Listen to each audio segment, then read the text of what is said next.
இப்போ பார்த்திங்கன்னா நம்ம இந்த 117வது ஜோதிட கருத்தரங்குக்கு முன்னிலை வகிக்கக்கூடிய சினிமா புகழ் கேபி வித்தகர் 18 சித்தர்களில் ஒரு சித்தருக்கு கோயில் கட்டி மதுரை மண்ணில் நல்ல ஒரு சிறப்பாக செயல்படுத்தி கொண்டிருக்கார்.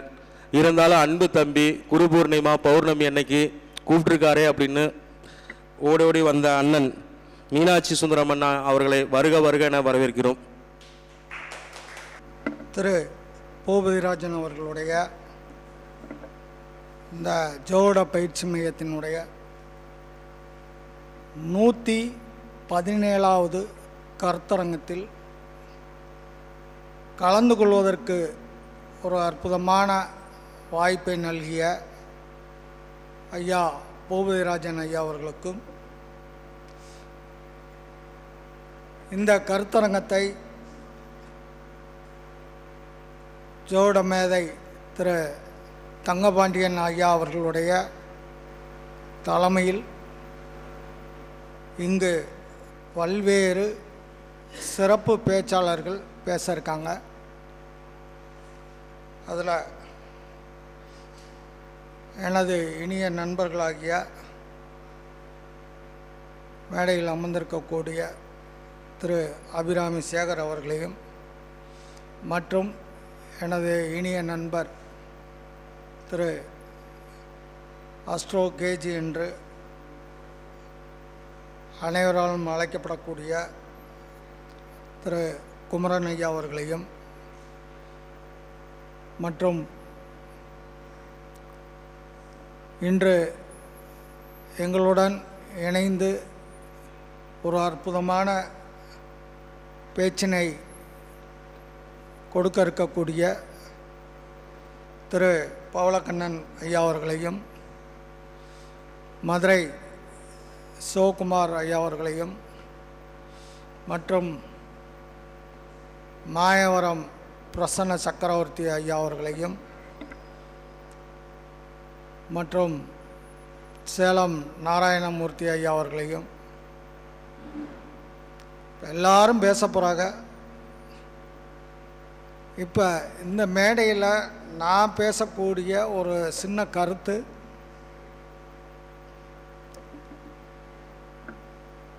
பரிகாரத்தை பற்றி பேசலாம் அப்படின்னு நான் வந்திருக்கேன். என்னென்ன பரிகாரம்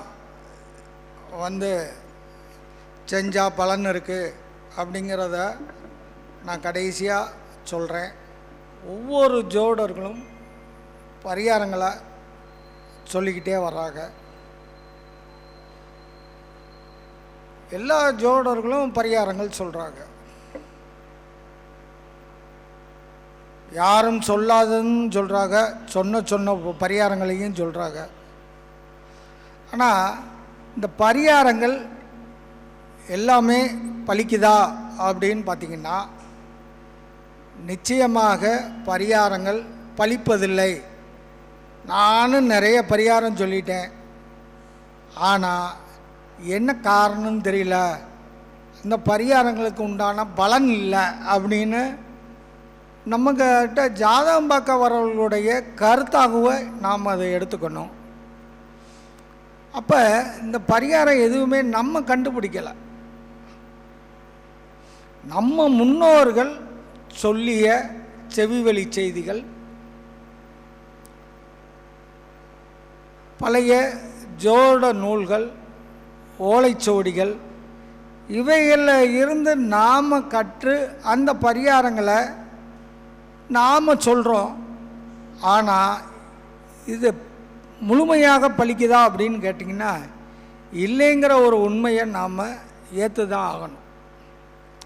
இப்போ பரிகாரத்தை பற்றி நாம் என்ன பேசலாம் அப்படின்னா, ஏன் பலிதமாகலை அப்படிங்கிறதுக்கு ஏதாவது ஜோடத்தில் காரணம் இருக்கா அப்படின்னு தேடினீங்கன்னா நிச்சயமாக இருக்குது. இப்போ நம்ம நிறைய பேர்களுக்கு இந்த ஜோடர்களுக்கு எப்படி வருது அப்படின்னு பார்த்திங்கன்னா 100% இன்றைக்கி இந்த மீடியா மூலமாக தான் நிறைய பேர் பரிகாரங்களை செஞ்சுக்கிறாங்க. ஜோசியர்கள்ட்ட கேட்டு செய்கிறத விட இந்த மீடியா மூலமாக கிடைக்கக்கூடிய தகவல்களை செஞ்சு பார்க்குறாங்க.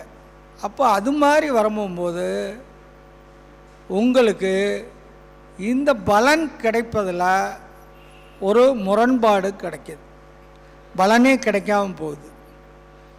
அப்போ இது ஒரு சின்ன பொதுமக்கள்கிட்ட இருக்கக்கூடிய ஒரு தவறு அப்படின்னு நம்ம எடுத்துக்கலாம். இன்னொரு பக்கம் ஜோசியர்கள்ட்ட கேட்க போகும்போதே நாங்கள் ஜோசியர்கிட்ட கேட்டு தான் இந்த பரிகாரம் பண்ணோம், ஆனால் எங்களுக்கு அதுக்கு உண்டான பலன் கிடைக்கலையே அப்படிங்கிற ஒரு தகவலும் உண்மையானதாக இருக்குது. இப்போ இந்த பரிகாரம் செய்து கொள்ளக்கூடிய பொதுமக்கள் பாதிப்படைகிறார்களா, அல்லது அந்த பரிகாரத்தை சொல்லிய ஜோட பெருமகனார்கள் தவறுதலாக சொல்லிட்டார்களா அப்படின்னா ரெண்டு பக்கங்கள் இல்லை. சொன்னது உண்மை, செஞ்சது உண்மை, ஆனால் பலன் மட்டும் இல்லை. அப்போ சொன்னதும் செஞ்சதும் சரியாக இல்லைங்கிறது அங்கே எங்கேயோ ஒரு மிஸ்டேக்கு ரெண்டு பேர்த்துக்கு இடையில் நடந்திருக்கு அப்படிங்கிறது தான் நடைமுறையில் நம்ம அணுகி அவர்களுடன் பேசும்போது தெரிய வர விஷயமே அதுதான். என்ன அப்படி இடையில் ஒரு பிரச்சனை இருக்குது அப்படின்னா, பரிகாரம் பொதுவானது அல்லது ராசிக்கானது அல்லது நட்சத்திரத்துக்கானது அல்லது கிரகத்துக்கானது. இந்த அடிப்படையில் தான் பலன்கள் கிடைப்பதற்கான பரிகாரங்களை நாம் சொல்கிறோம். அதாவது உங்களை போன்ற ஜோடர்கள் மாதிரி தான் நானும் ஒரு ஜோசியராக இருந்து ஒரு ஜாதகத்தை அணுகிறோம். அதற்குண்டான தோஷங்களை போக்கிக்கிறதுக்கு ஒரு எளிய பரிகாரங்களை சொல்கிறோம். அந்த எளிய பரிகாரங்களை சொல்லி நடக்காத பட்சத்திற்கு ஒரு வலிமையான பரிகாரங்களை செய்து கொள்ள வேண்டிய ஒரு கட்டாய சூழ்நிலையில் ஜோடரும் ஜாதகம் கேட்போரும் இருக்கும்போது எங்கே தவறு இருக்கும் அப்படின்னு பார்க்கும்போது, இதில் ஒரு ரொம்ப சிம்பிளாக எடுத்துக்கிட்டோம்னா, பரிகாரம் சொல்லக்கூடிய ஜோடருக்கும் பரிகாரம் செய்து கொள்ளக்கூடிய ஜாதகருக்கும் இடையில் ரெண்டு பேர்த்துக்கும் எப்போ ஃப்ரீயாக இருக்கோ அந்த காலங்களில் தான் இந்த பரிகாரம் நடக்குது. அதனால தான் அது பலன் இல்லாமல் போகுது. ஜோடர்கள் பெரும்பாலும் பரிகாரங்களை நேரடியாக சொல்லும்போது பல பேர் சில விஷயங்களை கையாளும் போது அது சரியாயிடுது. ஆனால் எப்போவுமே நம்மக்கிட்ட ஒரு பழக்கம் இருக்குது, சரியான விஷயங்களை நாம் வெளியில் பிரபண்டாப்படுத்துறதில்ல. அதே நேரத்தில் ஒரு ஜோடர் ஒரு பரிகாரம் சொல்லி அது நடக்கலைன்னா 10 பேர் வீட்டு கதவை தட்டியாவது சொல்லிடுறாங்க. இந்த நெகட்டிவான ஒரு விஷயங்களையும் நம்ம யோசிக்கணும். நல்ல விஷயங்களை 4 பேருக்கு சொல்லணும். இந்த ஹோட்டலில் எழுதி போட்டிருப்பாங்க, உங்களுடைய பாராட்டுக்களை மற்றவர்கள்ட்ட சொல்லுங்கள், இந்த உணவில் இருக்கக்கூடிய குறைகளை எங்களிடத்தில் சொல்லுங்கள் அப்படின்னா அடுத்த அந்த ஜோசியரே பார்க்க போகிறதில்ல. அவர்கிட்ட போனால் சரியா இல்லை வேணாம் அப்படின்னு விட்டுறாங்க. அதெல்லாம் பிரச்சனை. உங்கள் பிரச்சனைக்கான தீர்வு ஒரு மருத்துவர்கிட்ட போய் நம்ம வைத்தியம் பார்த்துக்கிறோம் அப்படின்னா உங்களை பற்றி முழுமையாக தெரிகிற வரைக்குமாவது அவர்கிட்ட போகணும். அப்போ தான் உங்களுடைய உடல் சார்ந்த விஷயங்கள் அவருக்கு புரியும். அதுக்கப்புறம் அதே மருத்துவரை நம்ம மாற்றி மாற்றி போய்கிட்டே இருந்தோம்னா எந்த மருத்துவராலும் அந்த நோயை குணப்படுத்த முடியாத ஒரு சூழ்நிலை ஆயிரும். நம்ம வேறு மறுபடியும் மருத்துவரை தேட வேண்டிய ஒரு கால சூழ்நிலையில் தான் நம்ம இருப்போம். நீங்கள் எந்த ஜோசியரை அணுகிறீங்களோ அந்த ஜோடர் இடத்தில் மீண்டும் போய் இந்த பரிகாரத்துக்கு உண்டான பலன் இன்னும் கிடைக்கவில்லை அப்படின்னு சொன்னீங்கன்னா மீண்டும் உங்கள் ஜாதகத்தை அவர் ஆய்வு பண்ணுவார். மீண்டும் மீண்டும் ஆய்வு பண்ணும்போது தான் அவருக்கு சில விஷயங்கள் புரிய ஆரம்பிக்கும். இது ஏன் நடக்கலை, அது ஏன் நடக்கலை அப்படிங்கிற ஒரு விஷயத்துக்குள்ளே நம்ம வர முடியும். பார்த்திங்கன்னா இந்த பரிகாரம் நான் என்ன பரிகாரங்கிறது எதுவுமே நான் சொல்ல போகிறதில்ல. நீங்கள் பரிகாரம் எப்படி செய்தால் அதில் பலன் அளிக்கும் அப்படின்னு என்னுடைய ஜோட நண்பர்களுக்கும் நான் சொல்லிக்கிறேன். அந்த ஜோடர்களிடத்தில் பார்க்கக்கூடிய பொதுமக்களாகிய உங்களுக்கும் நான் சொல்லிக்கிறது இந்த விஷயந்தான். பரிகாரம் பலிதமாகாது ஏங்கிறத விட எதனால் அது பலன் அளிக்கலாம் அப்படிங்கன்னு புரிஞ்சுக்கிட்டிங்கன்னா போதும். சிம்பிள். ஏங்கிறத விட எதனால் அப்படிங்கிறத நீங்கள் புரிஞ்சுக்கிட்டிங்கன்னா 100% நீங்கள் செய்து கொள்ளக்கூடிய பரிகாரங்கள் உங்கள் ஜாதகத்திற்கான உங்களுக்கான பலனை நிச்சயமாக செய்யும். ஏன்னா இது இன்னைக்கு நேற்று உருவான விஷயம் கிடையாது. ஜோதிடம் எப்பொழுது உருவாச்சோ அந்த ஜோதிடத்தினுடைய காலத்தில் அதன் போக்கக்கூடிய சில பரிகாரங்கள் தான் உருவாகிருக்கு. அப்போ எதிர்விளைவுகளை போக்குறதுக்கு தான் பரிகாரமே ஒழிய அந்த எதிர் விளைவுகள் நாளை பாதிக்கப்படுறதுக்காக ஜோசியம் பிறக்கலை. அப்படி வச்சுக்கோங்க.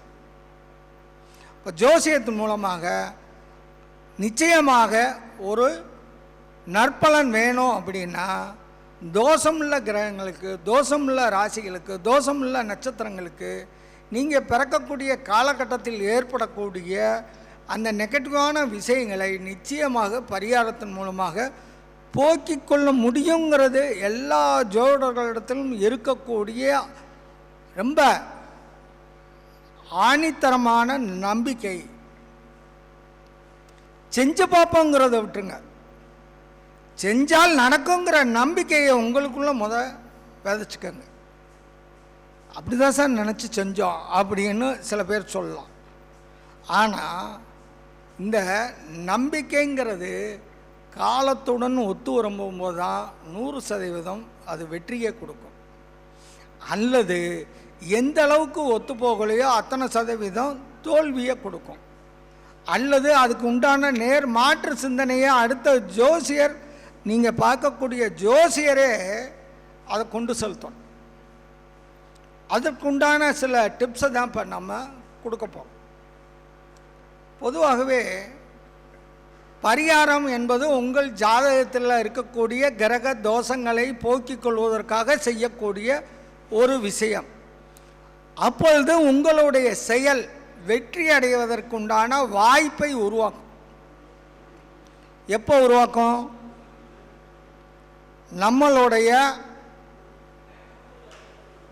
நம்மளுடைய தற்காலத்தில், நிகழ்காலத்தில் அல்லது எதிர்காலத்தில் அந்த மாற்றத்தை கொடுப்பதற்குண்டான ஒரு வழியை, சூழ்நிலையை உருவாக்கும். இந்த பரிகாரம் என்பது சூழ்நிலையை உருவாக்கும்.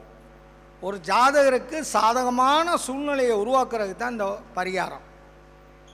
அப்படியாப்பட்ட பரிகாரத்தை எந்த காலத்தில் செய்தால் முழுமையாக பலன் கிடைக்கும் அப்படிங்கிறத உங்களுக்காக ஒரு அனுபவம் ப்ளஸ் நூல் ஆதாரம் ப்ளஸ் என்னுடைய குருநாதர்கள் எனக்கு சொல்லி கொடுத்த சில வழிமுறைகள், இதைத்தான் இப்போ நான் உங்களோட பகிர்ந்துக்க போகிறேன். லக்கண அதிபதி, உங்களுடைய லக்கண அதிபதி, ராசி அதிபதி, நீங்கள் பரிகாரம் செய்து கொள்ளக்கூடிய அந்த நாளில் 6-8ஆக, அதாவது சஷ்டாஷ்டகமாக இருந்தால், இதை கவனிக்க வேண்டிய முக்கியமான ஒரு விஷயம் கோச்சாரம்.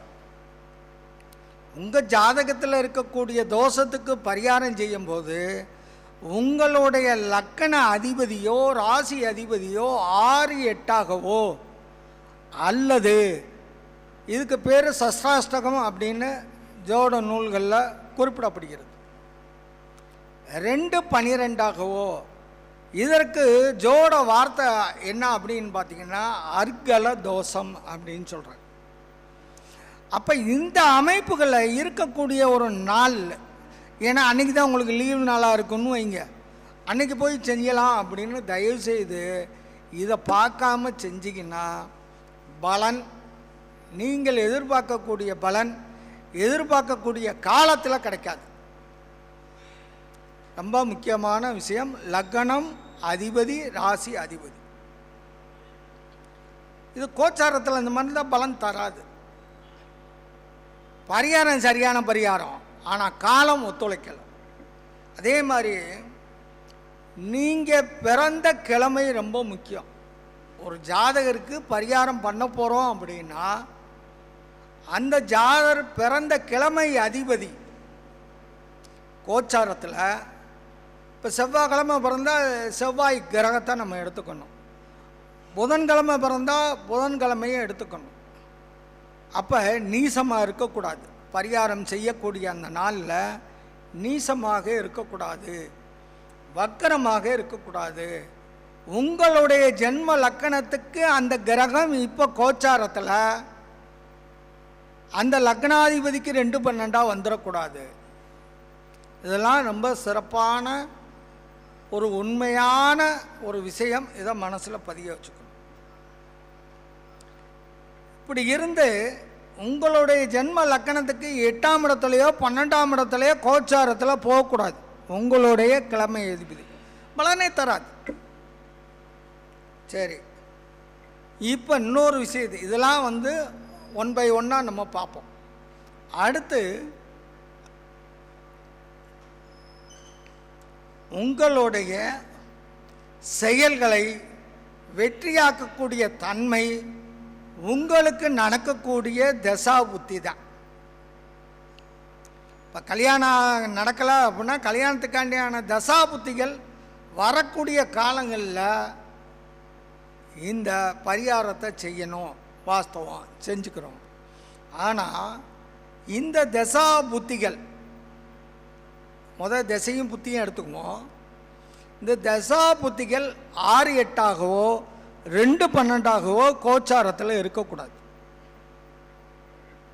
கோச்சார காலத்தில், ஏன்னா நம்ம செய்யக்கூடிய காலம் எந்த காலமோ அந்த காலகட்டத்தில் இந்த கிரகங்கள் 6-8ஆகவோ அதாவது சஷ்டாஷ்டகமாகவோ அருக்கல தோஷம் பெற்றோ இருந்தால் பலன் தராது.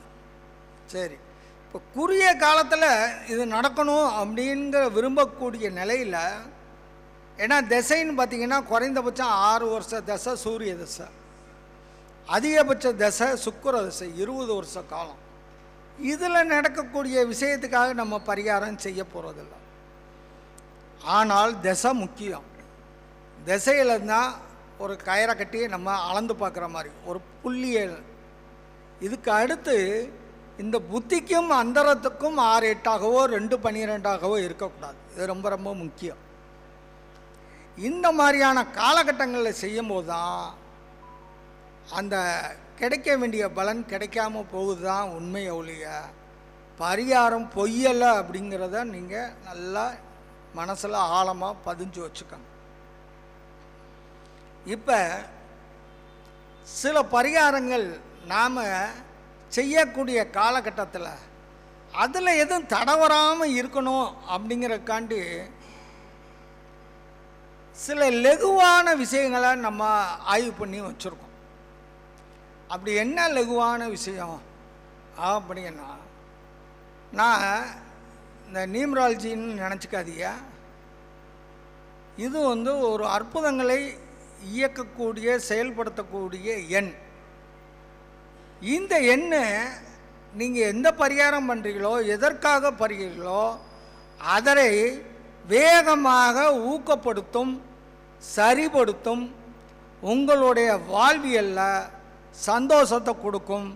நீங்கள் செய்யக்கூடிய பரிகாரம் எதுவாக இருந்தாலும், இப்போ உதாரணத்துக்கு திருமணம் அப்படின்னா அதுக்கு ஒரு எண் இருக்குது. பணம் வரணுங்கிறதுக்கு அதுக்கு ஒரு எண் இருக்குது. கடன் தீரணும் அப்படிங்கிறதுக்கு அதுக்கு ஒரு பரிகாரம் செய்யும்போது அதோடு இந்த எண்ணையும் நீங்கள் இணைத்து கொண்டால் ஒரு 90% பரிகாரத்தின் மூலமாக கிடைச்சாலும் மிச்சம் ஃபுல்ஃபில் பண்ணுறதில் இந்த எண்கள் உங்களுக்கு மிக மிக என்னென்னா ஒரு மிராக்கிள். இதுக்கு பேர், நம்பருக்கு பேரே மிராக்கிள் எண் தான் சொல்லிடுவோம். அப்போ மிராக்கிள் நம்பராக இந்த நம்பர் உங்களை செயல்படுத்தும். அப்போ அதில் என்னென்ன நம்பர் அப்படின்னா, இது பொதுவான நம்பர்னு நீங்கள் எடுத்துக்கோங்க. நீங்கள் பரிகாரம் செய்யும்போது 6 2 5 2 இந்த 4 நம்பர் தான். 6 2 5 2 இந்த 4 நம்பரை நீங்கள் ஒரு கனமான இந்த விசிட்டிங் கார்டு கணத்தில் இருக்கக்கூடிய ஒரு அட்டையில், வெள்ளை அட்டை இல்லைன்னா மஞ்சள் கலர் அட்டை, இந்த 2 கலரை எந்த கலரை வேணாலும் சூஸ் பண்ணிக்கலாம். இந்த அட்டையில் 6 2 5 2ங்கிற நம்பரை எப்போவுமே எந்த கலர் அட்டையில் எழுதினாலும், அதாவது பிங்க் கலர் இங்கு பேனா இருக்குல்ல, பிங்க் கலர் பேனா, இந்த இங்கில் இந்த நம்பரை எழுதி வச்சிங்கன்னா நீங்கள் என்ன தோஷ நிவர்த்திக்காக செய்யக்கூடிய பரிகாரத்தில் முன்ன பின்ன சில குறைபாடுகள் இருந்தாலும் அதையெல்லாம் தகர்த்து நீங்கள் செய்து கொள்ளக்கூடிய பரிகாரம் 100%. இது எந்த பரிகாரம் செஞ்சாலும் இந்த 4 நம்பரை மறந்துடாது. நீங்கள் ஒரு இடத்துக்கு போகிறீங்க, போனால் நடக்குமா நடக்காதா அப்படின்னு நினைக்கலாம். இல்லை ஒருத்தரை போய் பார்க்க போகிறீங்க, அவருடைய நம்ம போகிற நேரத்துக்கு அவர் ஃப்ரீயாக இருக்கணும். இல்லை அவர் ஏதாவது ஒரு வேறு ஒரு மன சூழ்நிலையில் இருந்தார்னாலும் அந்த காரியம் நடக்காது. ஒரு நீங்கள் இதுவும் பரிகாரம் தான். ஒருத்தரை போய் பார்க்குறீங்க, ஒரு 1,00,000 ரூபா கேட்கணும்னு நினைக்கிறீங்க, நம்பரை எழுதி வச்சுட்டு போங்க. நீங்கள் ஒரு வேலைக்காண்டி போகிறீங்க, கிடைக்குமா கிடைக்காதா, ஒரு இன்டர்வியூக்கு போகிறீங்க, அது ஒரு தேடுதல், கிடைச்சா சந்தோஷம். ஆனால் இது மாதிரியான பெரிய சிக்கலாக இருந்தாலும் சரி, சின்ன சிக்கல்களாக இருந்தாலும் 6 2 5 2 இந்த எண்ணை உங்கள் பாக்கெட்டில் அந்த விசிட்டிங் கார்டு சைஸ், ஏன்னா அதுதான் சரியான அளவோடு இருக்கும், அந்த கார்டில் இதை எழுதி வச்சுக்கிட்டிங்கன்னா போதும், சக்ஸஸ் ஆகிடும். சரிங்க சார், எந்த காரியத்துக்கும் இதை எழுதி வச்சுக்கிட்டிங்கன்னா பையில் வச்சுக்கணும், உங்கள் சட்டை பையில் இருக்கணும். இப்போ லேடிஸாக இருந்தால் அவங்க பாக்கெட்டில் பர்ஸு வச்சுருப்பாங்க, அந்த பர்ஸில் கூட வச்சுக்கலாம். 1. 2வது, பண சம்பந்தமான பரிகாரம், பண வேண்டுதல், பண தேவை, கடன் அடைத்தல், இது மாதிரி ஒரு நல்ல காரியத்துக்கு செலவழிக்கிறதுக்கு பணம் வேணும் அப்படிங்கிறவங்க இந்த பண சம்பந்தமான சொன்னதுக்கு எல்லா விஷயத்துக்கும் பொதுவான ஒரு எண், பணம் மட்டும் சம்பந்தமான நீங்கள் ஏதோ ஒரு பரிகாரம் உங்கள் ஜோசியர் சொல்லி செய்யும்போது இந்த எண்ணெய் இதே மாதிரி வெள்ளை அட்டையிலையோ மஞ்சள் அட்டையிலையோ இதே பிங்க் கலர் பேனால், ஏன்னா கலர் மாறும்போது நிறமும் நம்மளை இயக்கும், இந்த எண்களும் உங்களுடைய எண்ணத்தை மாற்றும். அப்போ பார்த்தீங்கன்னா ரொம்ப சிம்பிளாக 2 7 3 9 2 7 3 9 இது பண சம்பந்தமான பரிகாரங்கள் செய்யும்போது, அல்ல பூஜை பண்ணும்போது, கோயிலில் போய் வழிபாடு பண்ணும்போது, சில பேர் கோயிலில் வழிபாட்டு பரிகாரங்கள் சொல்லியிருப்பாங்க. அப்போ போகும்போது அந்த கோயிலுக்குள்ளே போய் உட்காந்துக்கிட்டு அல்லது வழிபாடு செய்யும்போது இந்த நம்பரை நீங்கள் எடுத்து வச்சு பார்த்துட்டு பைக்குள்ளே வைங்க. ஏன்னா இதுவும் அற்புதத்தை செய்யக்கூடிய ஒரு எண்கள். இந்த எண்களை ஒரு 20 வருடமாக நம்ம ஆய்வு பண்ணி வச்சுருக்கேன். இது என்னட்ட வரக்கூடிய கிளைண்ட்டுகளுக்கெல்லாம் நான் அவங்களுடைய பிரச்சனைக்கு தகுந்த மாதிரியான எண்களை பரிகாரம் செய்யும்போது நான் இதோட இணைச்சி செய்ய போகும்போது சதவிகிதம் என்பது பலன் இல்லைங்கிற அளவுக்கு வராது, பலன் நடந்துருச்சு அப்படிங்கிற அவர்களுடைய மகிழ்ச்சி, அவர்களுடைய சந்தோஷம் நம்மளை மேலும் மேலும் ஊக்கப்படுத்தும். இது எல்லா ஜோசியர்களும் பயன்படுத்திக்கலாம். அந்த ஒரு பரந்த நோக்கோடு தான் இந்த நம்பர் சொல்கிறேன். இது மாதிரி நம்பரை எங்களுக்கு கற்றுத்தர முடியுமான்னு நிறைய நண்பர்கள் இதற்கு முன்னாடி பேசிய அந்த காணொளியில் பார்த்து கேட்டிருக்காங்க. இது கற்றுத்தரக்கூடிய விஷயமாக இருந்தாலும், ஏன்னா இது இப்போ தான் நம்ம வெளியே கொண்டு வரோம், புரியுதுங்களா? இதில் எங்கே மிஸ்டேக் வரும் அப்படின்னா, இந்த எழுதக்கூடிய பேனா நிறத்துக்கும் அந்த எழுதக்கூடிய அட்டையினுடைய நிறத்திற்கும் கொஞ்சம் முரண்பாடாயிருச்சுன்னா சிக்கல் வந்துடும். அதனால் இப்போதைக்கு இதை நம்ம தேவையானவர்கள் யாருக்கெல்லாம் தேவையோ அவர்களுக்கெல்லாம் கொடுக்க தயாராக இருக்கேன். நிறைய பேர் நம்பர் கேட்டு வாங்கியிருக்காங்க. பல காணொளிகளில் இந்த அதிர்ஷ்ட நம்பர் நான் இதை எப்போ இருந்து சொல்லி வரேன் அப்படின்னா, ஒரு 12 வருஷத்துக்கு முன்னாடி இருந்து ஒரு தொடர்ச்சியாக இந்த டிவி ப்ரோக்ராம்க்கெல்லாம் போகும்போது நான் சொல்லியிருக்கேன். அப்போ இருந்தே இதை நான் என்னுடைய கிளைண்ட்டுகள் அதில் யாராக இருந்தாலும் இந்த நம்பருக்கெல்லாம் நான் ஃபீஸ் வாங்குறதில்ல.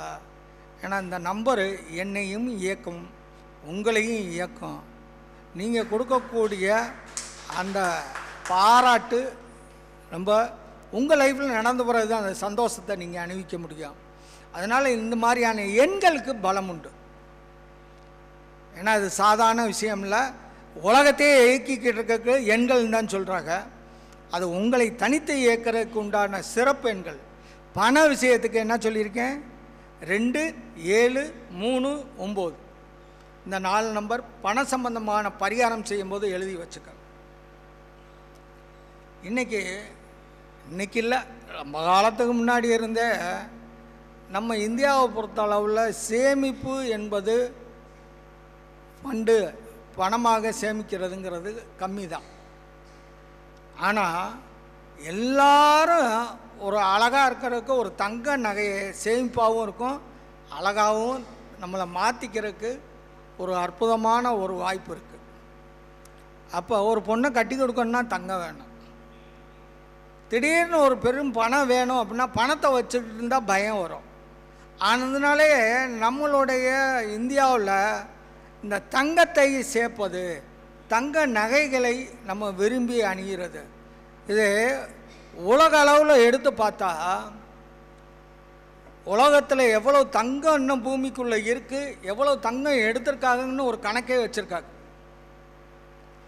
எத்தனையோ 1000 மெட்ரிக் டன்னு தங்கம் அந்த காலத்திலேருந்தே எடுத்தது இன்னைக்கு வரைக்கும் ஒரு கணக்கு இருக்குது. இன்னும் அந்த பூமிக்குள்ளே எவ்வளோ தங்கம் இருக்குன்னு கண்டுபிடிச்சிட்டாங்க. 2 விஷயத்தையும் கண்டுபிடி, இது வரைக்கும் எடுத்த தங்கத்தையும் உலக அளவில். அதில் இன்னும் பூமிக்குள்ளே உலக அளவில் எவ்வளோ தங்கம் இருக்குன்னு கண்டுபிடிச்சிட்டாங்க. ரொம்ப கம்மியாக தான் இருக்கான். இதில் உலகத்திலே அதிகமாக அரசு நீங்களாக தனி மனித சேமிப்பில் நம்ம இந்தியா தான் முதலிடமாக இருக்குது அப்படிங்கிற ஒரு ஆய்வு அறிக்கையை நம்ம சொல்லியிருக்காங்க. ஏதோ ஒரு காலத்தில் நம்ம மக்கள் தங்கத்தை சேர்க்க ஆரம்பித்தது இன்றைக்கி எவ்வளோ பயனுடையதாக இருக்குது. சேமிப்புக்கு முதலிடம் அப்படின்னு கொடுத்தாங்கன்னா தங்கத்துக்கு தான் கொடுக்குறாங்க. நம்ம மியூச்சுவல் ஃபண்டு அது இதுன்னு எல்லாமே சொன்னாலும் அதெல்லாம் புதுசாக வந்தது. ஆனால் இன்றைக்கும் அதனுடைய மதிப்பு மரியாதையை குறைக்காமல் இருக்கிறது தங்கம் ஒன்று தாங்கிறாங்க மிகப்பெரிய ஆய்வாளர்கள். அதில் ஏன் இந்திய மக்கள் இதை எப்படி சேமிக்க ஆரம்பித்தாங்க அப்படின்னா, கஞ்சி இல்லைனாலும் பரவாயில்ல, காசை சேர்த்து வச்சு ஒரு பொட்டு தங்கமாவது பிள்ளைக்கு வாங்கி போடணுங்கிற பழக்கம் நம்மளுக்குள்ளே ஊறி போச்சு. இந்த தங்கத்தை சேர்க்கறதுக்கான பரிகாரம் என்ன அப்படின்னா, அதுக்கும் நம்பர் இருக்குது, கண்டுபிடிச்சாச்சு. உங்கள் வீட்டில் தங்கமே இல்லை, தங்கம் சேரணும் அப்படின்னு யாரெல்லாம் நினைக்கிறீங்களோ இந்த நம்பரை எழுதி வச்சுக்கோங்க. ரொம்ப சிம்பிள் தான். ஒன்றும் காசு இல்லை, பணம் இல்லை, செலவு இல்லை. ஆனால் தங்கம் வாங்கிட்டீங்கன்னா இந்த சங்கத்துக்கு ஏதாவது டொனேஷன் அனுப்புங்க. ஏன்னா இந்த சங்கத்து மூலியமாக தான் உங்களுக்கு இந்த செய்தி வருது. அவர் பூபதி ராஜனுக்கு ஒரு ரூபா அனுப்புங்களேன். நீங்கள் நிறைய அனுப்ப வேணாம், ஒரு ரூபா அனுப்புங்க. 1 ரூபானா 1000மா 1 லட்சமான்னு கேட்காதீங்க. அது உங்கள் மனசை பொறுத்தது, உங்கள் தங்கமான மனசை பொறுத்த விஷயம். அவருக்கு அனுப்புங்க. சொன்ன ஜோசியருக்கு எனக்கு அதில் பாதி அனுப்புங்க போதும். நான் சொல்கிற புரிஞ்சுக்கு. என்ன நம்பரை சீக்கிரம் சொல்லுங்கள் அப்படின்னு கேட்காதீங்க. கொஞ்சம் ஆர்வத்தோடு வெயிட் பண்ணுங்கள். தேவை, நல்லா கேட்டுக்கோங்க, உங்களுடைய தேவை. இப்போ பிள்ளைய கட்டி கொடுக்கணும், தங்கமே இல்லைன்னா அது தேவை. நான் போட்டுட்டு அலங்காரமாக கல்யாண வீட்டுக்கு போகணுங்கிறது தேவையில்லை.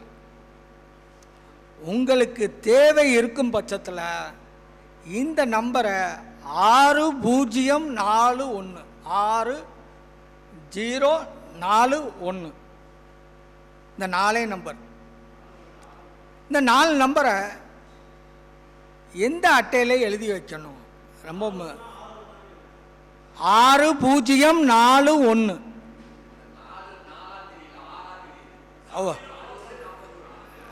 ஏன்னா நான் இந்த நம்பரை 6041 சொல்லக்கூடாது, அதனுடைய வேல்யூ மாறிடும்.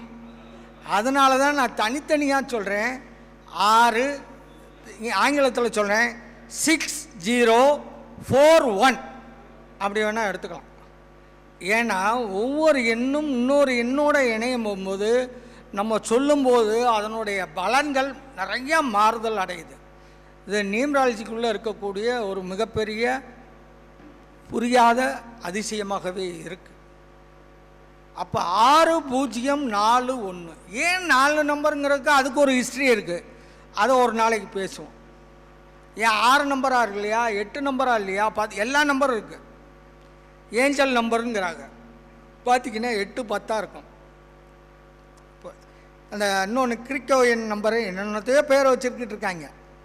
ஆனால் இவை அத்தனையும் நம்மளுடைய முன்னோர்கள், நல்லா தெரிஞ்சுக்கங்க, இந்த எண்களினுடைய எண் வடிவம் நம்மளுடைய முன்னோர்களின் மந்திரத்திலிருந்து இதை எண்ணியலாக மாற்றி உங்களுக்கு கொடுக்குறேன், அவ்வளோதான். முழுக்க முழுக்க நம்ம முன்னோர்கள் மந்திர சொல்லை வரி வடிவமாக ஆக்குனா அது எந்திரம், எண் வடிவமாக நான் மாற்றி உங்களுக்கு கொடுக்குறேன். இது ஒரு மிகப்பெரிய ஒரு ஆய்வு. ஆனால் பலன் எளிமையே எடுக்கிறதுக்காக ஆய்வு செய்த விஷயம். சரிங்க சார், ஓகே. இதெல்லாம் நீங்கள் எந்த பரிகாரத்தோடு செய்யும்போது இதை சேர்த்து வச்சுக்கோங்க. இப்போ தங்கம் வாங்குறதுக்கு என்ன கலர் அட்டை? தங்கம் என்ன கலர் சார்? தங்கம் என்ன கலர்? கோல்டு கலர், மஞ்சள் கலர் தான். தங்கம் மஞ்சள் கலர் தான். அப்போ மஞ்சள் கலர் அட்டையை மட்டும் பயன்படுத்தினால் போதும். இப்போ இங்கே ஒரு சின்ன ட்விஸ்ட் இருக்குது. நீங்கள் என்ன லக்னமோ, உங்களுடைய லக்னம் என்னவோ, அந்த லக்னத்துக்கு 2ஆம் இடம் எந்த கிரகமோ, இப்போ சூரியன்னா ஆரஞ்சு, சந்திரன்னா வெள்ளை, செவ்வாய்னா சிகப்பு, புதன்னா பச்சை, வியாழன்னா மஞ்சள் கலர். இப்போ கலர் பேனாலாம் இப்போ வந்துருச்சு, சரிங்களா? கலர் இப்போ சுக்கிரன்னா பார்த்தீங்கன்னா மினுமினுக்கக்கூடிய வெண்மை, சனினா ப்ளூவாக எடுத்துக்கோங்க, ராகுனா மெரூன் கலராக எடுத்துக்கோங்க, கேது அப்படின்னா டார்க்கு கருப்பாக எடுத்துக்கோங்க, நல்ல ஆழ்ந்த கருப்பு பேனா. இப்போ எல்லா கிரகத்துக்கும் சொல்லிட்டேன். உங்களுக்கு 2ஆம் இடத்துல ஏதாவது ஒரு கிரகம் இருந்தால் அந்த கலர் பேனால் இதை எழுதணும். மஞ்சள் கலர் அட்டையில் அந்த கலர் பேனால் எழுதணும். அதுதான் ரொம்ப முக்கியமான விஷயம். இல்லை, நான் கிரகம் இருந்தால் சொல்லியிருக்கேன். அடுத்து இல்லைன்னா என்னன்னு சொல்லணும்ல. கிரகங்கள் இருந்தால் சூரியனுக்கு ஆரஞ்சு, சந்திரனுக்கு வெள்ளை, செவ்வாய்க்கு சிகப்பு, புதனுக்கு பச்சை, குருவுக்கு மஞ்சள், சுக்கிரனுக்கு மினுமினுப்பான கலர் கில்டர் பேனான்னு வருது, அதை எடுத்து எழுதிக்கங்க. அப்படி இல்லைன்னா கொஞ்சம் முன்னாடியெல்லாம் சின்ன பிள்ளையில ஜிகினா தாளில் வச்சு மேலே எழுதணும்னா அந்த ஜிகினா அந்த அட்டையில் ஒட்டும், பார்த்துருக்கீங்களா? அது மாதிரி இப்போ அட்டையே விற்கிது, அதில் எழுதுனாலே ஒட்டிக்கும் அந்த அட்டையில். அப்போ சனிக்கு ப்ளூ, ராகுக்கு மெரூனு, கேதுக்கு கருப்பு. இதே 2ஆம் இடத்துல உங்களுக்கு எந்த கிரகம் இருக்கோ அந்த கிரகத்துக்கு உண்டான மை இங்கை பயன்படுத்துங்க. ஓகேங்களா? கிரகமே இல்லையேங்க என் ஜாதகத்தில், இப்படி ஒரு கேள்வி வரும். 2ஆம் அதிபதி யாரோ, நல்லா கேட்டுக்கோங்க. இதில் ஒரு 3 ஸ்டெப்பு வரும். இந்த 3 ஸ்டெப்பையும் நான் இன்றைக்கி இந்த கருத்தரங்கத்தில் நான் ஓப்பன் பண்ணுறேன். இது எல்லா ஜோசியரும் பயன்படுத்துங்க. உங்கள் கிளைண்ட்டு நல்லா செல்வாக்கோடு இருந்தாங்கன்னா நிச்சயமாக அவங்க உங்களுக்கு நல்ல பணம் கொடுப்பாங்க. அவங்கள வளர்க்குறது நம்ம கடமை, நம்மளை வளர்க்குறது அவர்களுடைய தலையாய கடமை. அப்போ இந்த 2ல் கிரகமே இல்லை. 2ஆம் அதிபதி யாரோ அதற்குண்டான இங்கை பயன்படுத்துங்க. அட்டை மாறாது, மஞ்சள் கலர் அட்டை. தங்கம் மட்டும்தான் வாங்க போகிறீங்க. தங்கம் தேவையான தங்கத்தை எடுக்க போகிறீங்க, அவங்களுக்கு எடுத்து கொடுக்க போகிறீங்க. நடக்கும். இதுக்கு எத்தனையோ ஆதாரமாக சாட்சிகள் என்கிட்ட இருக்குது. 1 2 இல்லை, நிறையா பேர். சார், என் லைஃப்பில் நான் கல்யாணம் முடித்ததுக்கு முன்னாடி தங்கம் இருந்துச்சு. கல்யாணம் முடித்து அதை ஒருத்தையும் ஏமாற்றி வாங்கிட்டு போயிட்டேன். இப்போ மூக்குள்ளே போடுற மூக்கத்தி கூட எனக்கு தங்கம் இல்லை சார் அப்படின்னு. நான் அவங்ககிட்ட உடனே ஒன்று கேட்டேன். அந்த தங்கம் வச்சுருந்த பாக்ஸ் இருக்குல்ல, ஜூவல் வைக்கக்கூடிய அந்த பாக்ஸு, தோடு பாக்ஸு, மோதிரம் box, necklace box, chain box தான் இருக்குது. அதை பார்த்தாலே மனசு பதறும். ஆனால் அது பீரலுக்குள்ளே தான் இருக்குது அப்படின்னா, அந்த ஜூவல் வைக்கக்கூடிய பாக்ஸில் இதை வைங்க. இந்த நம்பரை அதுக்குள்ளே வச்சுருங்க. உங்கள் பாக்கெட்டுக்குள்ளேலாம் வைக்கக்கூடாது. ஜூவல் வைக்கக்கூடிய அந்த நகை பெட்டிக்குள்ளே நீங்கள் இந்த நம்பரை மஞ்சள் கலர் அட்டையில் 2ஆம் இடத்துக்கு அதிபதி யாரோ அல்லது 2ஆம் இடத்தில் எந்த கிரகம் இருக்கோ அந்த கிரகத்துக்கு உண்டான இங்கை பயன்படுத்துங்க. இங்கே மாறிடுச்சுன்னா தப்பாயிடும். இப்போ இன்னொரு விஷயம், 3வது ஸ்டெப்பை நான் சொல்லிடுறேன். இந்த 2ஆம் இடத்துல அட்டமாதிபதி போய் உட்காந்துட்டான்னு வைங்க, அப்போ அந்த கிரகத்துக்கு உண்டான மையை பயன்படுத்தாதீங்க. ஏன்னா ரொம்ப கவனம். நான் தான் 3 ஸ்டெப் சொன்னேன், 2 ஸ்டெப் சொல்லிட்டேன். 3வது ஸ்டெப்பு, விரையாதிபதி போய் அங்கே உட்காந்துட்டான்னு வைங்க, அப்போ அந்த கலர் இங்கை பயன்படுத்தாதீங்க. அந்த 2ஆம் பாவ அதிபதி 8ஆம் இடத்துல போய் உட்காந்துட்டாருன்னு வைங்க, அந்த இதையும் பயன்படுத்தாதீங்க. இந்த 2ஆம் பாவாதிபதி 12ல் போய் உட்காந்துட்டாருன்னு வைங்க, இது வேலை செய்யாது. இதுதான் ரகசியம். ரகசியம் இல்லை, சிம்பிளான ரூட்டு. அப்போ வேறு எதை தூக்கி வைக்கிறது அப்படின்னு ஒரு இது. கிருஷ்ணமூர்த்தி புத்தகத்தில் 10ஆம் பாவம் ஒரு ஜாதகத்தினுடைய விருப்பத்தை நிறைவேற்றக்கூடிய பாவம் 10ஆம் பாவம். ஜோட நூலில் சொன்ன விஷயந்தான். நம்ம புதுசாக கண்டுபிடிச்சலான்னு சொல்லலை. கேஎஸ்கேனுடைய கேபி சிஸ்டத்தில் 10ஆம் பாவம் என்பது ஒரு ஜாதகனுடைய விருப்பத்தை நிறைவேற்றக்கூடிய பாவம் 10ஆம் பாவம். 11ஆம் பாவம் அவருடைய விருப்பத்துடன் அதிர்ஷ்டத்தையும் சேர்த்து தரக்கூடிய பாவம் 11ஆம் பாவம். 2 1 போட்டு, ஒன்று 2ஆம் பாவம், இல்லாட்டினா 10ஆம் பாவம், இல்லாட்டினா 11ஆம் பாவம். இது வெறும் நம்மளுடைய ஆசை என்னவோ அதை நிறைவேற்றக்கூடிய பாவம். அந்த 10ஆம் பாவத்தின் அதிபதி இந்த 6 8 12 இல்லைன்னா தாராளமாக அந்த 10ஆம் பாவத்துக்கு உண்டான கிரகத்துக்கு உண்டான கலர் இங்கில் எழுதுங்க. சரி, 10ஆம் பாவமும் கெட்டு போச்சு. ஏன்னா தங்கம் வாங்கவே வழி இல்லைன்னா அவனுக்கு 10ஆம் பாவம் கெட்டு போயிருக்குங்கிற ஒரு உண்மை அதுக்குள்ளே ஒளிஞ்சிருக்கு. இப்போ 11ஆம் பாவத்தை எடுங்க. அந்த அதிபதி எங்கே இருந்தாலும் சரி, இது ஒன்றுக்கு மட்டும் விதிவிலக்கு இருக்குது. 11ஆம் பாவ அதிபதி அல்லது 11ஆம் பாவத்தில் நின்ற கிரகம் எந்த கிரகமாக இருந்தாலும், கிரகம் இருந்தால் அந்த கிரகத்துக்கு உண்டான மைய பயன்படுத்துங்க.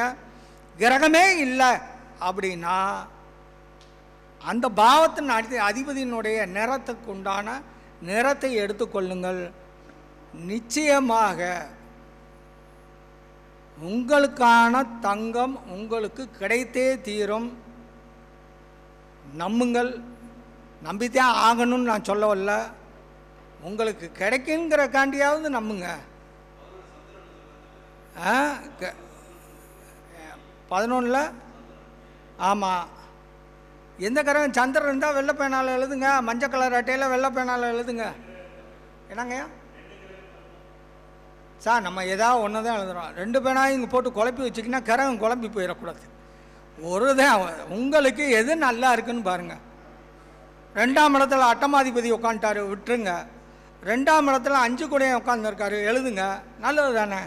அவனே 5 8 கூடையவனா வந்துட்டானா விட்டுருங்க. ஏன்னா இந்த செய்தி ஜோசியர்களுக்கு மட்டுமல்ல, இந்த காணொலியை காணக்கூடிய அத்தனை பேருக்கும் இது எளிமையாக புரியணுங்கிறதுக்காக நான் சொல்லிடுறேன். எங்களுக்கு அதெல்லாம் தெரியாது, ஜோசியம் தெரியாது. ஏன்னா பக்கத்தில் ஒரு ஜோசியர்கிட்ட எனக்கு 2ஆம் பாவத்தில் அதிபதி யார், 2ஆம் பாவத்தில் யார் உட்காந்துருக்கா, 10ஆம் பாவ அதிபதி யார், 10ஆம் பாவத்தில் யார் உட்காந்துருக்கான்னு ஒரு பேப்பரை கொடுத்து காசை கொடுத்து எழுதி வாங்க. நீங்கள் தங்கம் வாங்குறதுக்காக இல்லை இல்லை, நம்ம ஏன்ட்ட வந்தீங்கன்னா காசு கூட, நான் ஃபீஸ் அதிகமாக வாங்குவேன். ஏன்னா உங்கள் லைஃபே ரொம்ப டாப்புக்கு கொண்டு போகக்கூடிய உண்டான முதல் பணம் அப்படின்னாலே எனக்கு நீங்கள் நிறையா கொடுத்தீங்கன்னா நான் சந்தோஷத்தோடு உங்களுக்கு கொடுக்க முடியும். ஜோசியரை சந்தோஷப்படுத்தணும். என்ன இது கேட்டதுக்கு இவ்வளவா அப்படின்லாம் யோசிக்கக்கூடாது. இது கேட்டதுக்கு ஜோசியர் நம்மளுக்கு இது சொன்னதுக்கே இவ்வளோ கொடுத்துட்டாரேன்னு ஒரு ஜோசியர் சந்தோஷப்பட்டார்னா இந்த குரு பூர்ணிமாவுடைய அந்த குருவனுடைய ஆசிகள் உங்களுக்கு கிடைச்ச மாதிரி இருக்கும்.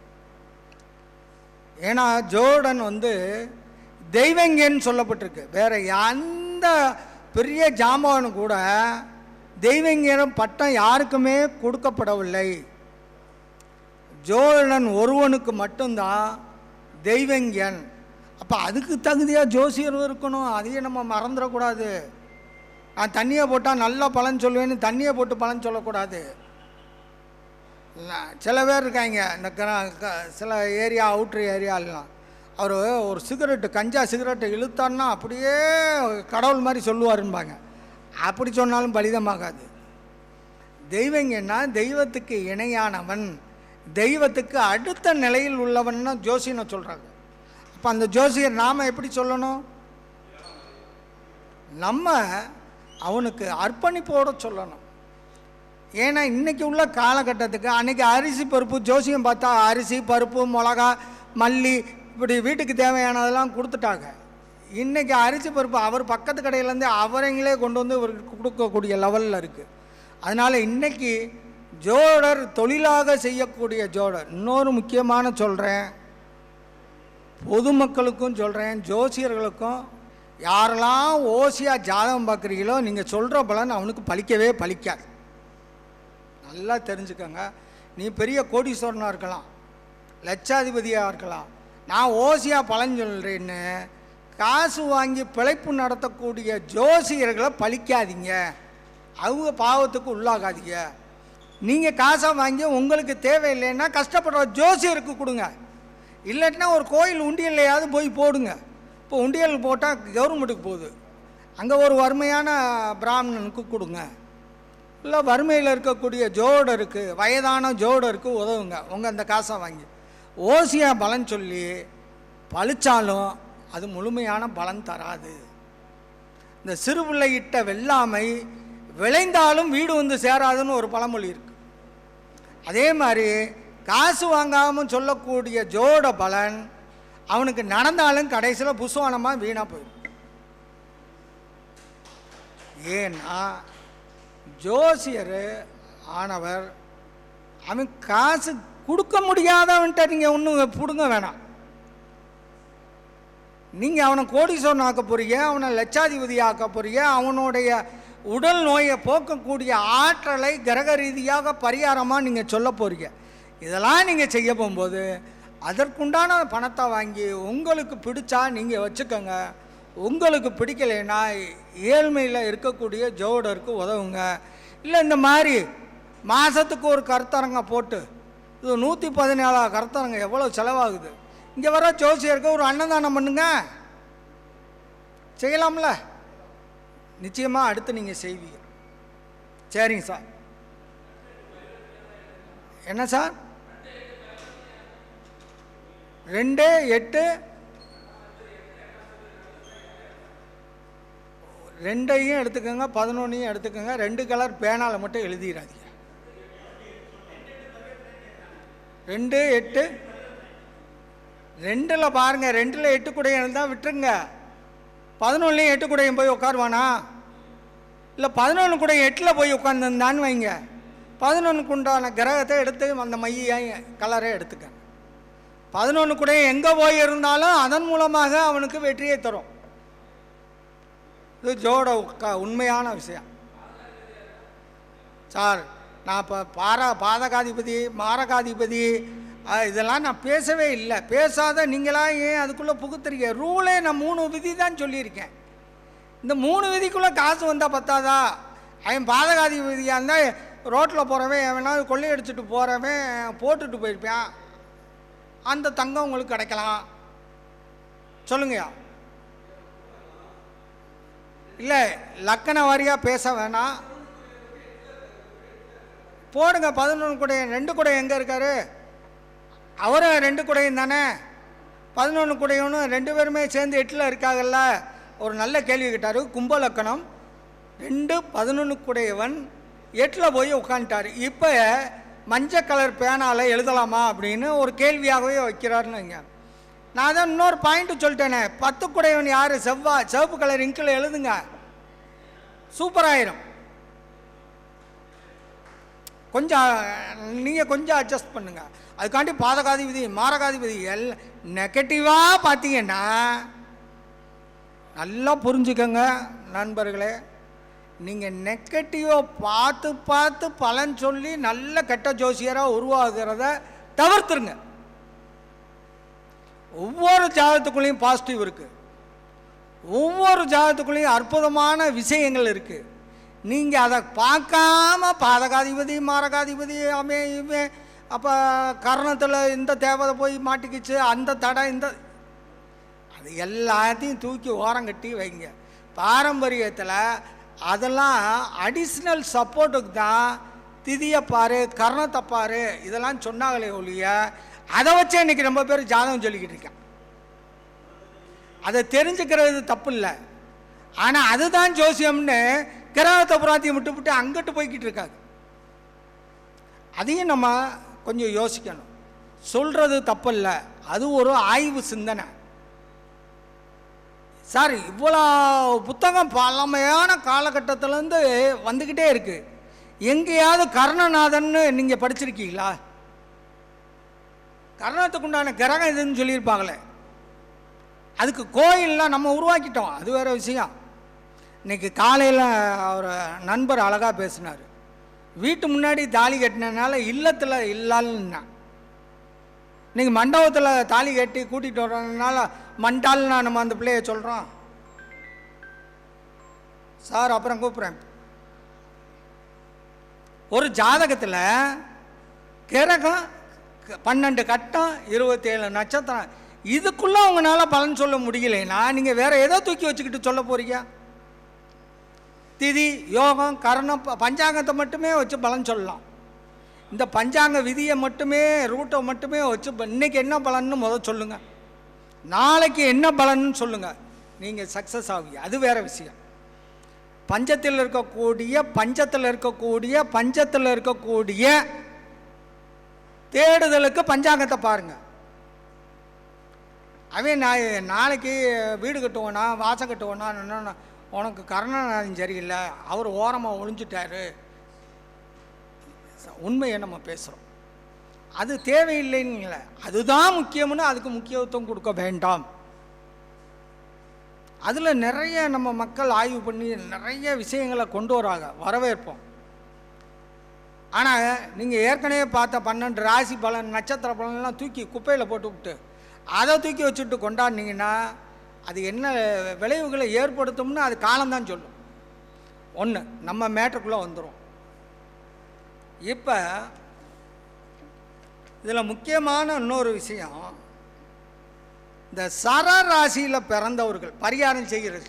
முதல் சரராசியை எடுத்துப்போம். உங்களுடைய லக்கணமோ அல்லது ராசியோ எதை வேணாலும் எடுத்துக்கோங்க.